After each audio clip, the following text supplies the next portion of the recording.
8 книжок з неймовірною атмосферою, які ви точно захочете почитати після цього відео. Привіт, мене звати Альона, і ви на моєму каналі про книжки. Сьогодні я вриваюся до вас із своїм прочитаним за березень. У березні мені вдалося прочитати 8 книжок, і це поки що мій рекорд у цьому році. І всі ці книжки дійсно були просто вражаючі. Але перш ніж ми почнемо, я дуже сильно хочу похизуватися вам своїм новим творінням. Я не майстер, я тільки вчусь, але ви просто подивіться на цю красу. І я це сама намалювала. Як вам такий витвір мистецтва у моєму виконанні? І я, якщо чесно, просто у захваті. Просто подивіться на це. Я не могла не похизуватися. І це не по номерам, це я сама. Гарно? Ой, ну я просто не можу. Ну так воно гарно мені. Ой. Це в мене 2 картини, які я сама намалювала, і мені дуже-дуже сильно подобається. А чим ви ще займаєтеся, окрім читання та роботи? Напишіть у коментарях. Дуже цікаво почитати про ваші інші хобі. Ну що, трошечки похизувалися, я сподіваюся, вам сподобалося. І переходимо, власне, до прочитаних книг. У мене тут для вас отакий стосик. І хочу розпочати вам із однієї, яка дуже сильно вразила мене, і це була «Жовтолика» від Ребекки Кван. Я записала дуже детальний відгук про цю книгу. Ви можете подивитися його, якщо ще не бачили. Дуже сильно рекомендую. Це відео дуже цікаво вийшло, як на мене.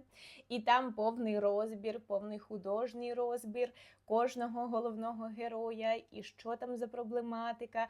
Просто дуже цікаво, від душі рекомендую. Зараз я вам швиденечко розкажу, про що ця книга. А книга ця про письменницю, яка дружила з іншою письменницею, і одна з них була дуже відомою та успішною. Цю відому та успішну подругу звали Атена Лю, і в неї була подруга Джун, яка була теж письменницею, але вже менш відомою, менш успішною та менш популярною. Ці 2 жінки дружили, але, на жаль, стається так, що Атена Лю помирає, і тоді її подруга Джун вирішує вкрасти одну з найбільш, можливо, популярних робіт Атени Лю, яка ще не видана. Вона знайшла її рукопис, той рукопис, яким письменниця мала б пишатися. Та робота мала б стати найбільш успішною у її кар'єрі, але, на жаль, ця робота стає найбільш відомою роботою у кар'єрі Джун.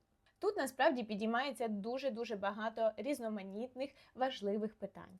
Тут проблематика видавництв, тут проблематика того, як авторам важко деколи пробитися у світ. Проблематика того, що дискримінація існує не лише у повсякденному житті нашому, але й у видавництвах, але й між авторами, але і у роботах. Расизм – інша проблема, яка дуже яскраво висвітлюється у цій книзі, і вона теж займає певне місце у письменництві. Як це все відображається, як це все віддзеркалюється на письменниках та на їх роботах, як це все допомагає або навпаки перешкоджає тому, щоб ви стали відомим письменником. Проблематика привласнення чужих робіт, проблематика крадіжки інтелектуальної власності. Усе це помістилося в цю невеличку книжку, яка неймовірно швидко читається, яка неймовірно сильно захоплює своїм сюжетом. Тут ми навіть трошечки маємо таку трилерну нотку, але вона не сильно така прям яскрава і активна, але все ж таки вона є. Це драма, це соціальна робота, це робота з дуже великою кількістю різноманітних ідей та проблематик, які дуже цікаво розгортаються протягом усього сюжету. Крім того, дуже яскраві персонажі і їх метаморфози. Як змінюється сама головна героїня під час усього роману. Навіть навіть за тим, як вона розмовляє, як вона відноситься до усіх оточуючих. Це все дійсно змінюється, і це можна прослідкувати, прочитавши роман від початку і до кінця. Проблема розвитку соціальних мереж та їх вплив на людей. Як соціальними мережами можна дійсно керувати і впливати на те, що відбувається у світі. Дуже сильна та дуже глибока книга. Якщо хочете дізнатися ще більше цікавої інформації, ласкаво прошу вас до перегляду відео про цю книгу. А ми переходимо далі. Наступною книгою, яка вривається у наше відео, стає трилерний детектив від авторки Рут В. «Одне за одним». Ця книга стала подарунком для моєї тітки на день народження, і вона дала мені її почитати, і саме тому, я думаю, вона в мене і не встигла у зимові читання. Але це зовсім не завадило, тому що, на жаль, погода ще не дуже сонячна і весняна, а книга дуже цікава та захоплива. Отже, тут ми маємо таку камерну історію, коли люди потрапляють у замкнутий простір і щось з кимось із них відбувається. Як ви вже здогадалися, когось із них уб'ють. Це герметичний трилерний детектив, у якому ми знайомимося із групою людей, яка приїжджає на відпочинок, а точніше на корпоратив, зимовий корпоратив, у засніжені Альпи. Вони поселяються у невеличкому шале, і з часом стається так, що трапляється негода, і на них спускається лавина. Звісно, усі якісь засоби для контактування із цивілізацією вони зникли. Люди залишаються одні у цьому шале і когось вбивають. Це дуже сильно нагадує Агату Крісті. Я думаю, у вас теж, можливо, з'явилася така асоціація після того, як я розповіла про що сюжет, але насправді дуже цікава книга вийшла. Тут є у нас дві сюжетні лінії, і це робить цю книгу ще більш такою заплутаною, тому що ми маємо двох ненадійних оповідачей, і коли ще більше і більше інформації з'являється в один момент, ви просто вже не знаєте дійсно, кому вірити. А це, звісно, завжди заплутує. За найкращими правилами детективу вам будуть даватися різноманітні підказки протягом усього сюжету, протягом усього тексту, і, скоріше за все, ви зможете здогадатися, хто ж там був злою тіткою чи дядькою у цьому романі вже до того, як роман розкриє усі свої секрети. Класний детектив, простий, дуже динамічний, дійсно дуже атмосферний. Я думаю, якщо читати його десь на відпочинку і, правда, у якихось горах і в якомусь дійсно шале, то можна трошечки і там, із глузду з'їхати. Але книга дійсно варта вашої уваги, не дивлячись на те, що вже квітень. Уявіть, якщо б ви знали, що у вас є невиліковна хвороба, яка є дуже-дуже рідкісною, і до певного часу ви почнете сходити з розуму. А точніше, ваш мозок майже перестане працювати, і ви немовби перетворитесь на маленьку дитину. А головному герою цієї книги не потрібно нічого уявляти, тому що «Танець недоумка» саме про такого чоловіка. Іларіон Павлюк зробив щось для мене неймовірно круте. Ця книга є у топі найкращого прочитаного за 2025 рік наразі. Це дійсно неймовірно крута книга. По-перше, я не очікувала, що такі технології будуть описані. По-друге, я прям замислилася над тим, що чи змогла б я поступити саме так, як головний герой. А ви, якщо читали цю книгу, напишіть у коментарях, чи змогли б ви полетіти на іншу планету, знаючи, що на Землі за цей час пройде 20 років. А для тих, хто ще не читав, я розкажу про сюжет. У цій книзі ми знайомимося із чоловіком на ім'я Гіль. Він є космічним біологом. Так, і це в Києві, це у нашій Україні, але, як я розумію, через багато-багато років. Цей чоловік вже провів деякі військові місії, і наразі він залишився без роботи, і йому потрібно оплачувати квартиру, у нього є сім'я, жінка і маленька дитина, йому потрібно щось знайти для того, щоб забезпечити свою сім'ю. Але чоловік якраз дожив до того віку, коли має проявитися його генетична хвороба. А ця генетична хвороба навіть не зрозуміла, чи краще, щоб вона була, чи краще просто померти. Саме такі думки має головний герой. Але ось тут раптом йому пропонують роботу на віддаленому, дуже-дуже сильно віддаленому кінці світу. Це навіть не кінець світу, це просто інший всесвіт. І за той час стрибку, який треба буде здолати, щоб досягти тієї планети, на Землі може пройти 20 років. І тут наш головний герой стає перед такою дилемою, що йому робити, зважаючи на те, що йому дуже сильно потрібні гроші. У нього є сім'я, яку потрібно забезпечувати, але в той же час у нього є спадкова генетична хвороба, яка може проявитися у будь-який момент. І Боже, що там відбувалося? Це просто взрив мозку. Неймовірний світ. Неймовірно написано, неймовірний сюжет, просто дуже сильно цікаво. Тут ми маємо і трилер, і фантастику, і якусь психологію та соціальну драму. Тут якось так намішане, дуже майстерно усе таким чином, що у вас утворюється шедевр. Ця книга дійсно мені дуже сильно сподобалася. Це друга книга Іларіона Павлюка, яку я читала. Першою була «Я бачу, вас цікавить пітьма», і я вже наразі завантажила собі «Білий попіл», ще не починала, але хто читав, порадьте, яка з книг вам сподобалася найбільше, якщо ви читали вже всі три.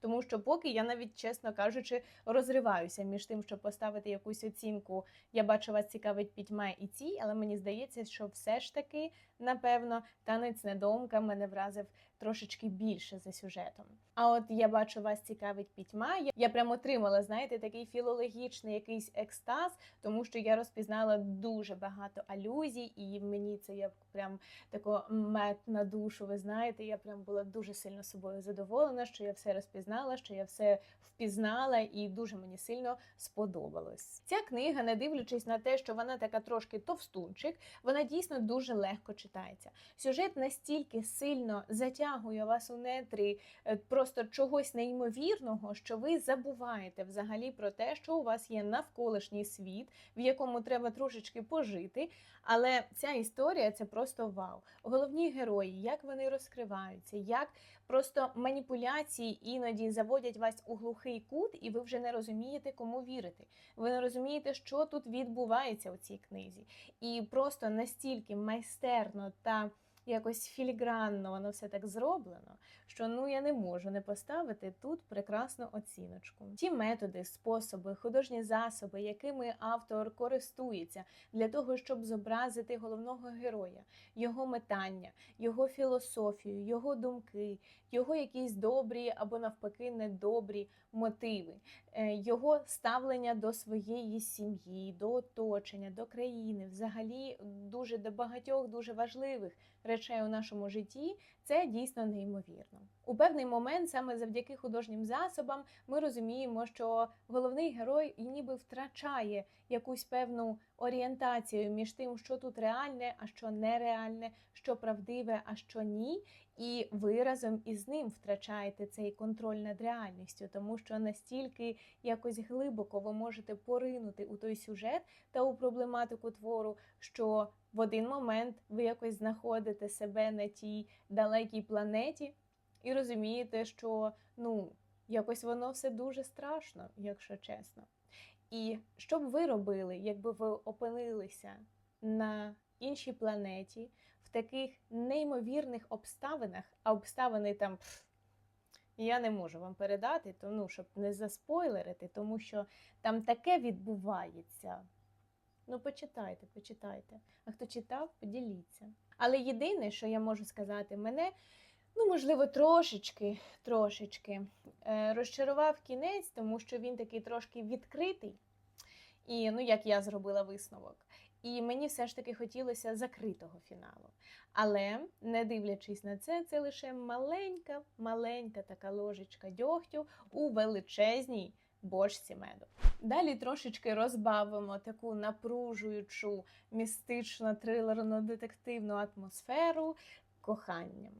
Я знаю, що багато людей не любить книжки Колін Гувер, але мені вони подобаються. Так, це правда. І ця книжка, в принципі, стала не виключенням. Насправді, дуже-дуже легке чтиво. Це щось таке, що може відволікти вас від повсякденних таких важких думок. Для мене такі книжки стають такою розбавкою, назвемо це так, між книжками, які я читаю повсякчас. А як ви вже знаєте, я дуже схиблена на трилерах, детективах і різноманітних жахастиках. І от такі книжки стають для мене таким вирівнюючим фактором. І ця книжка насправді досить непогана. Зазвичай, як ми маємо у сюжетах Колін Гувер, тут є токсичні стосунки, тут є трошечки аб'юзу, але, звичайно, все це обгорнуте в таку обгортку конфеті з коханням, ніжністю та почуттями. І ця книжечка, якщо ви хочете розслабитися, якщо ви хочете почитати щось дуже легке, дуже динамічне та романтичне, і трошечки побіситися з головних героїв, тому що куди ж ти йдеш, на що ти це кажеш, що ж ти не бачиш, ось такі, знаєте, емоції викликають у мене такі книжки, такі трошечки обурення, але не дивлячись на це, дійсно дуже проста така розслабляюча книга. Тут ви познайомитеся із двома головними героями. Це дівчина Тейт, вона знайомиться із молодим пілотом, ну вже дуже романтично. Його звуть Майлз, і в них спалахують почуття. Але все не так просто, тому що у кожного з них є якась певна драма, особливо у одного з них. Є щось таке, що стримує почуття, що не дає жити, що не дає кохати, і багато чого іншого такого, що дійсно можна назвати огидним коханням. Дуже бачила багато яких дискусій на тему, чому це огидне кохання, і моя особиста думка – це те, що дійсно інколи кохання буває огидним.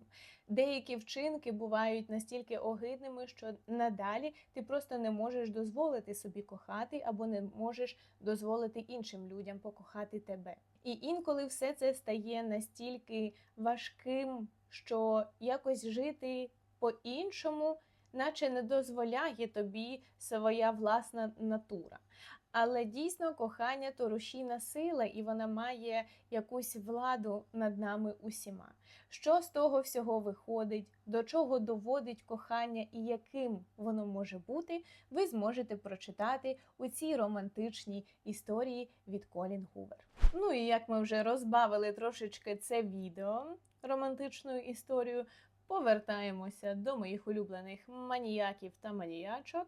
І я хочу представити вам одну з також дуже цікавих книжок, які є психологічним трилером, і це «Гостя проти ночі». Ця книжка заворожила мене лише своєю анотацією, тому що сюжет тут дійсно просто вау. Ми маємо 3 сюжетні лінії.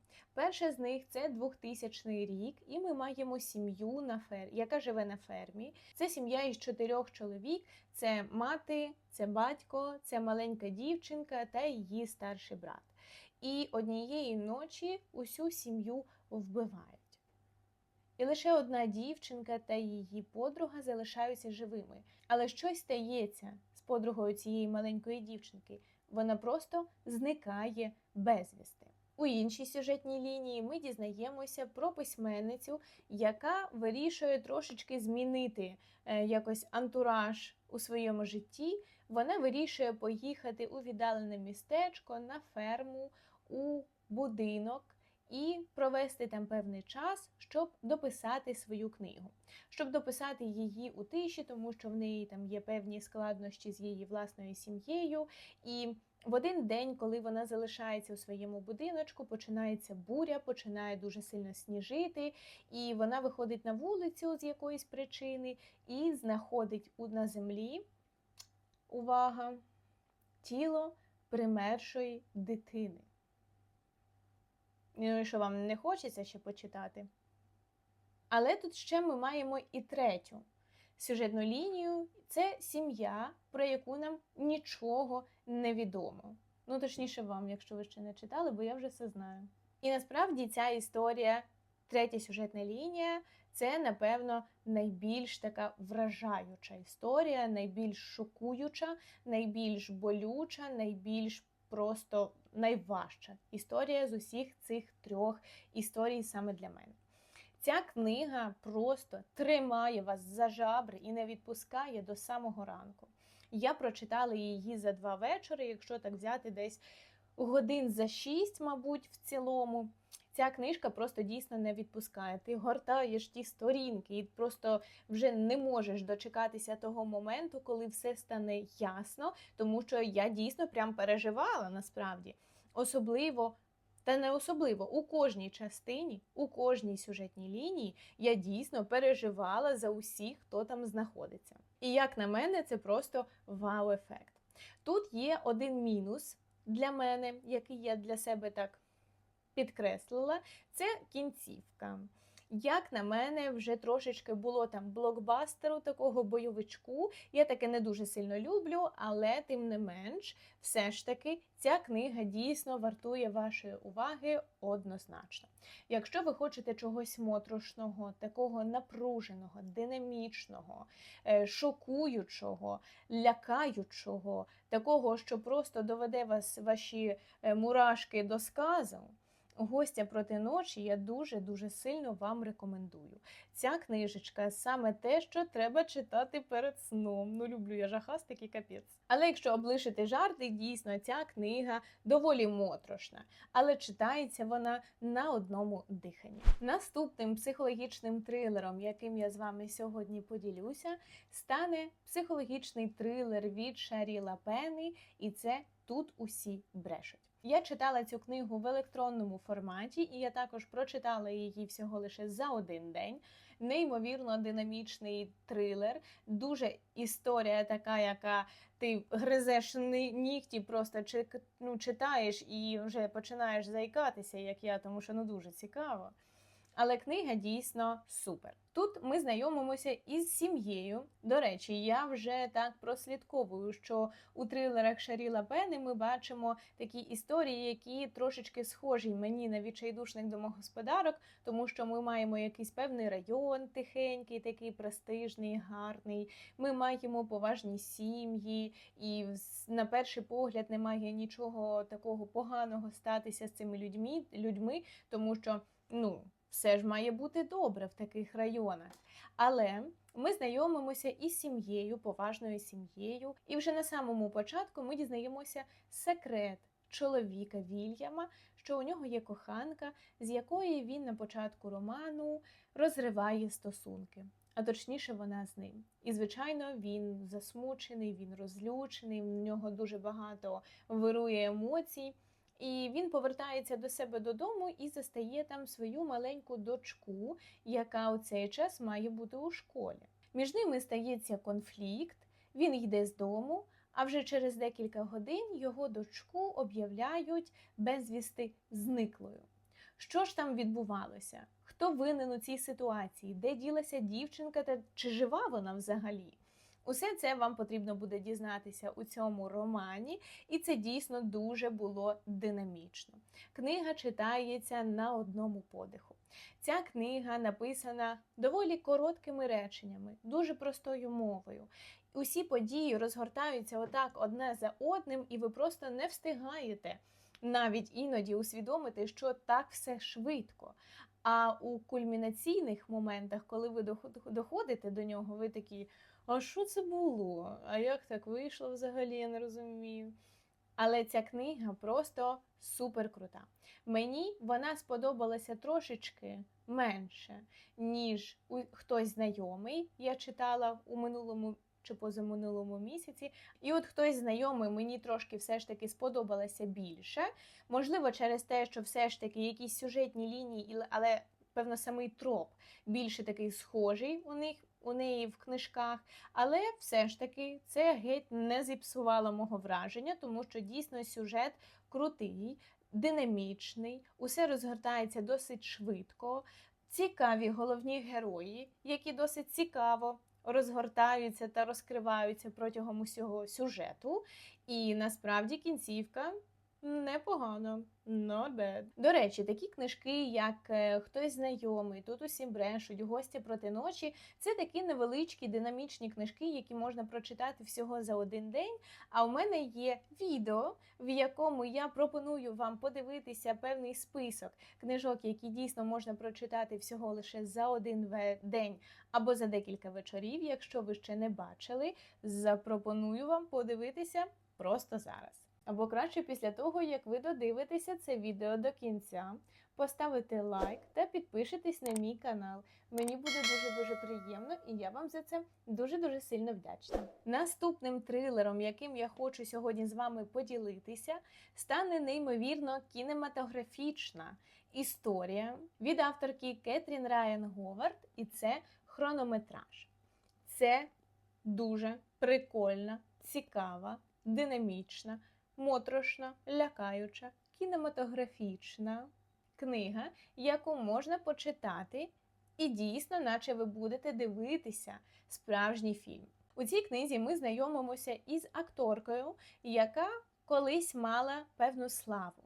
Вона дуже багато років, будучи ще дитиною, знімалася у дуже популярному телевізійному серіалі. Але зараз вона вже доросла, і після певного неприємного та невдалого досвіду у зйомці в кіно дівчина вирішила змінити своє життя та трошечки відпочити або ніби забути про кіно. Але стається так, що вона все ж таки не може покинути свою мрію, вона дуже хоче зніматися у кіно, і тут їй раптово пропонують головну роль у фільмі жахів, який буде зніматися у глухому лісі. І пам'ятаєте, як в дитинстві було такий тест на вік, в такому темному лісі, був темний дім, і там був темний стіл, і на тому темному столі, і бла-бла-бла. Пам'ятаєте таке? Боже, скільки мені років. І от в цій книзі приблизно те саме, тому що дівчина приїжджає на локацію, і там таке відбувається. Ой-ой-ой. Ви дійсно наче дивитеся кіно. Тому що тут, крім того, що просто написано як роман, звичайно, але тут ще й є такий ніби сценарій справжнього фільму, який ви можете почитати, ознайомитися, і ви дійсно наче дивитесь кіно. І цей ефект, як на мене, він був просто бомбічний. На мене особисто він дійсно справив враження, і це якось допомогло зануритися ще глибше в усю ту атмосферу. І я ніби поруч була з тою головною героїною і переживала все те, що і переживала вона, від чого ставало ще трошечки більш моторошно, якщо чесно. Тому що, не всі геніальні ідеї були геніальними, як мої, так і головної героїні. Але «Хронометраж» – це просто суперська, інтересна, цікава книжка, яку варто почитати обов'язково. Ця книга стала також відкриттям для мене. Я ще не читала книги такого плану. Це трилер з елементами хорору, і знімають вони саме хорорний фільм по сюжету. І все це настільки майстерно та якось так синхронізувалося, що у вас якось розмивається навіть трошечки межа між тим, що ви читаєте і що ви ніби дивитеся. І, дійсно, дуже-дуже круті сюжетні повороти. Ця книжечка потрапила мені у саме серденько, тому я від душі рекомендую вам цю книгу. Якщо вам хочеться чогось хорорного, страшного, такого ніби ви дивитесь фільм жахів, причому такий класичний, хороший, такий старенький фільм жахів, якщо вам таке подобається, «Хронометраж» рекомендую, прекрасно підійде. І наступна книга – це моя любов у цьому місяці. Я прям закохалася у неї, якщо чесно, дуже-дуже сильно, тому що вона якось надовго, мені здається, залишила слід у моєму серденьку. Вона змусила мене задуматися над багатьма філософськими питаннями з приводу мого життя.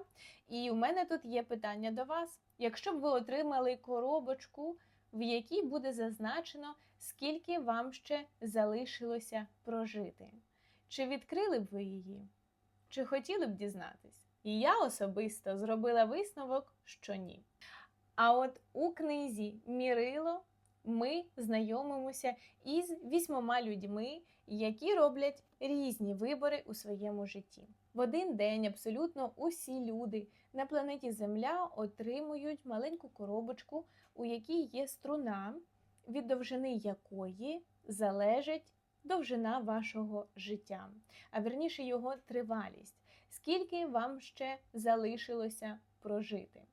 І насправді це вже з самого початку для мене дуже філософське питання. По-перше, чи хотіли б ви дійсно знати, скільки залишилося жити? Далі ми зустрічаємося, як я вже сказала, з 8 людьми, які по-різному ставляться до цих коробочок, у яких по-різному складається життя через ці коробочки і через те, що в них знаходиться. Неймовірна історія про неймовірних людей, про неймовірно складні вибори, про те, як філософія цього питання, взагалі про життя і про його тривалість, може дійсно впливати на саме ваше життя. Як такі глибокі та такі важливі знання можуть впливати не лише на вас, але й на ваших оточуючих, на ваших рідних, на ваших близьких, але й не тільки на ваше оточення, але й взагалі на увесь світ. Як легко маніпулювати такими знаннями, як довжина і тривалість життя. Як легко маніпулювати, дискредитувати, обманювати, управляти людьми, обставинами, життями інших людей. Як дискримінація може з'явитися, розростатися до неймовірних масштабів. Як одні люди можуть перестати добре думати про інших людей, як впливає те, скільки вам залишилося жити, на увесь світ.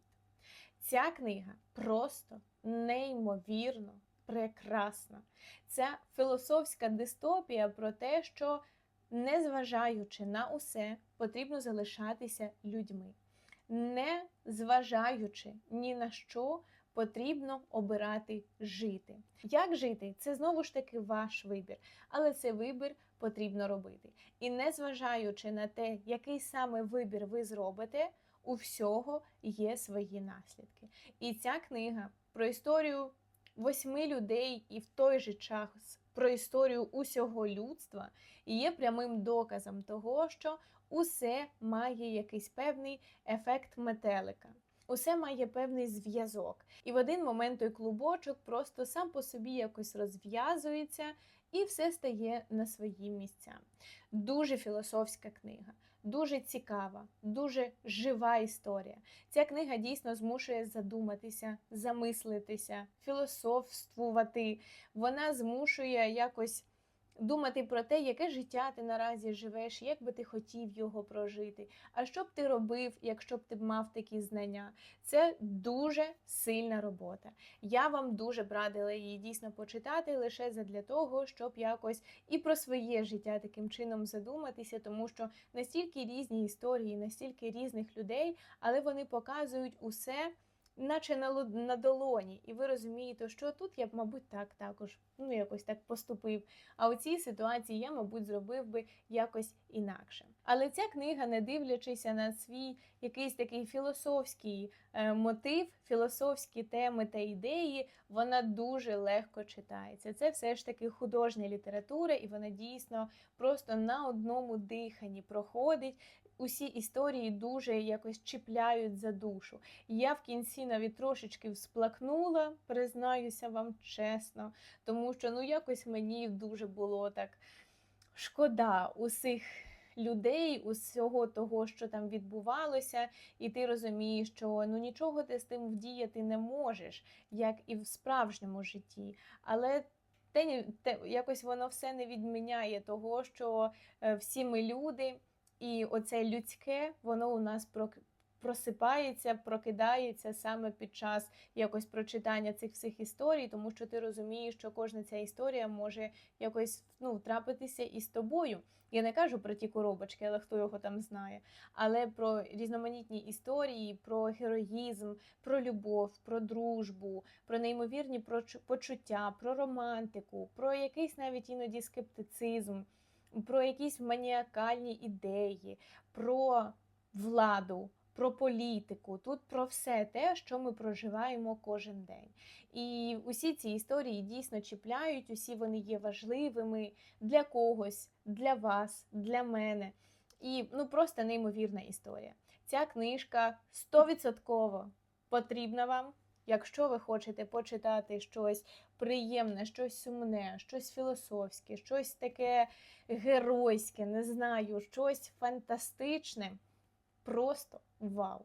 Ця спекулятивна фантастика дійсно потрібна на вашій поличці. Вона якось змушує вас задуматися над тим, як ви наразі проживаєте своє життя, як вам воно подобається чи не подобається, що б ви робили у якихось певних обставинах. І навіть, якщо чесно, вона трошечки прям змушує вас відчути, що ви живете своє життя просто зараз, його потрібно жити і не потрібно чекати чогось там, якогось знаку і чогось такого, потрібно починати вже зараз. Тому що, можливо, в інший день вже буде занадто пізно. Ну і в останній потяг я встигла застрибнути в останній день березня з декількома оповіданнями із жінки зі сну. Це, я нагадаю вам, якщо ви не дивилися відео розпаковки, це антологія готичних англійських оповідань. Їх тут доволі багато. І я прочитала поки 2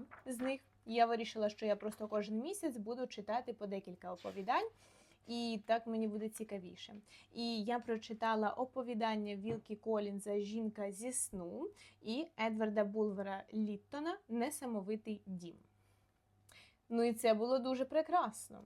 Я не знаю, чи є сенс переповідати вам сюжет, тому що це все ж таки оповідання і розгортаються події там дуже-дуже швидко. Але я можу сказати вам, що «Жінка зі сну» – це таке містичне оповідання, дуже чіпляюче і трошечки з такою ефектом таким невідомості.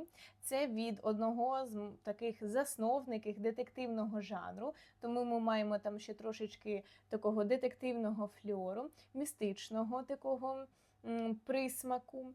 І все це закручено в таку історію, що ти читаєш і тобі справді моторошно. А друге оповідання «Несамовитий дім» – це щось таке, ніби ти дивишся якийсь фільм жахів. Тому що дійсно такий троп і така історія про будинок із привидами, які лякають тебе, які хочуть вигнати тебе, і які хочуть, можливо, вбити тебе. Ну чим вам не сюжет для прекрасного фільму жахів? Ці історії просто фантастичні. Я вкотре просто підтверджую свої думки про те, що раніше люди писали просто неймовірні історії, і як вони все це вигадували. І разом із моїм улюбленим Едгаром Аланом По просто ці історії також заслуговують однозначно вашої уваги. І якщо вам захочеться почитати якісь коротенькі оповідання, от, наприклад, «Жінка зі сну» та «Про містичний дім», дуже б вам радила. А взагалі книга реально дуже крута. А взагалі, знаєте, ця книга ніби як щось із дитинства, якась вона така ностальгічна, якась як хрестоматія. От точно, я згадала, як хрестоматія. Ось що вона мені нагадує. Але ці історії, те, як вона зроблена, те, як все це оформлено, усі ці ілюстрації, і взагалі усі ці історії, вони деякі, мені здається, до всирачки страшні, але такі ж само і цікаві. Тому, якщо у вас немає часу на те, щоб читати якісь великі романи, отакі антології з оповіданнями, це, здається мені, просто найкращий спосіб почитати, якось щось собі таке цікавеньке, якось провести свій вечір, або трохи розбавити свою рутину романів, книжок, віршів і усього того, що ви читаєте. Це була остання книга, про яку я хотіла сьогодні вам розповісти. Як вам моє прочитане, що сподобалося найбільше, і поділіться у коментарях, що вам сподобалося найбільше із вашого прочитаного, що б ви, можливо, порадили почитати. А на сьогодні це все. Я дуже-дуже сильно була рада сьогодні з вами зустрітися тут. Не забувайте підписуватися на канал та ставити лайки. Дуже-дуже це сильно допомагає розвиватися каналу і особисто мені як мед на душу. Дуже вам за це дякую і до скорих зустрічей!